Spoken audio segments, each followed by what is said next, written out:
Today, December 8, the Universal Church celebrates the solemnity of the Blessed Virgin Mary, the patroness of the principal patroness of the Philippines.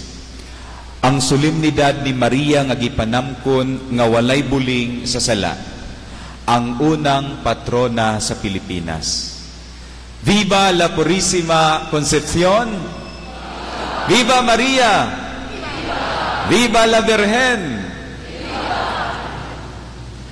Mga igsoon, isip katawhan nga nagmahal, katawhan nga deboto sa mahal nga Birhen, kon bayang sumisinta kay Maria, pueblo amante de Maria, people who love the Blessed Virgin Mary.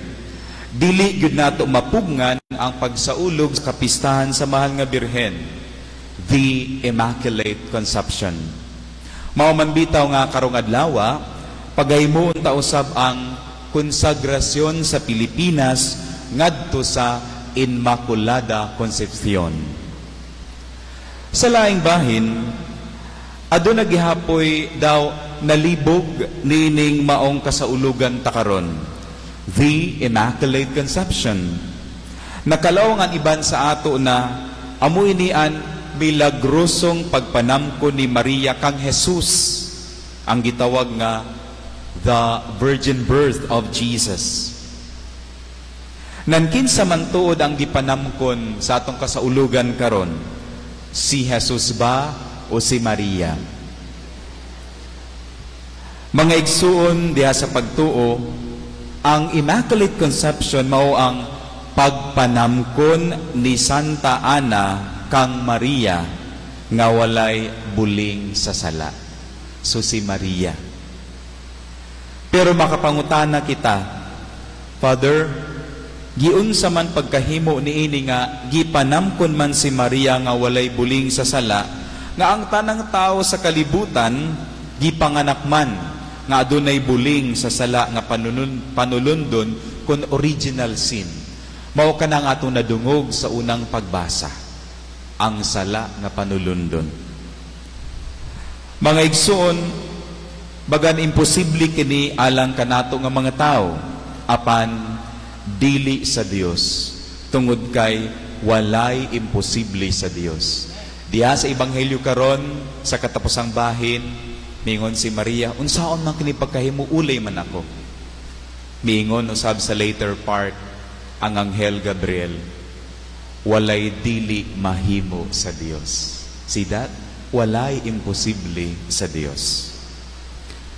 Mga igsoon, usa ka talagsaong pribilehiyo ang gihatag sa Dios ngadto kang Maria, nga gipanamkon siya nga walay buling sa sala nga panulundon. Kay siya man ang mamahimong magdala sa anak sa Dios.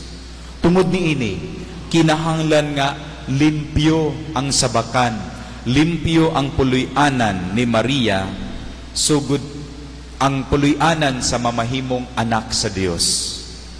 Sumatotal, giandam ng daan sa Dios ang sabakan ni Maria, sugod pa sa sinugdan nga gipanamkon si Maria sa iyang inahan nga si Santa Ana. Ug kining maong pagkawalay buling sa sala o pagkalimpyo, gipadayon kini ni Maria sa iyang kinabuhi sa kalibutan. Mao man bitaw gitawag usab siya nga the ever virgin, ang kanunay ulay. Mga igsoon, nindot kini nga pahinumdom alang kanatong tanan karon. Bisan man tuod nga dili nato matupngan ang kalimpyo sa mahal nga Birhen, giawhag, gitawag usab kitang tanan sa pagpuyo diya sa kalimpyo sa atong kasing-kasing.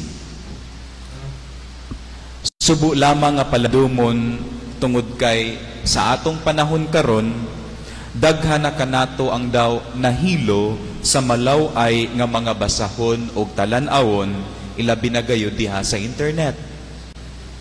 Nawala na ang atong kalimpyo. Isa na lamang ka-click, available na dayon tanan kini mga material sa computer kon sa internet. Mao man bitaw nga sa jura isab nahilo ang pangunahuna sa mga kabataan karon tungod lagi kay one click away naman lang kini diha sa mga atong computer o sa laptop. Sa katapusan, mga igsoon, sulod nining santos nga misa, magampo kita, pangayoon ta sa Ginoo nga unta, protektahan sa mahal nga Birhen Maria ang matag-usa kanato. Dili taangay nga mawad-an og paglaom luyo sa atong pagka makasasala. Tungod kay kaya man pud nato nga mamahimong limpyo sama ni Maria diha sa kalimpyo sa atong kasing-kasing. Hinumduman ta nga walay imposible sa Dios.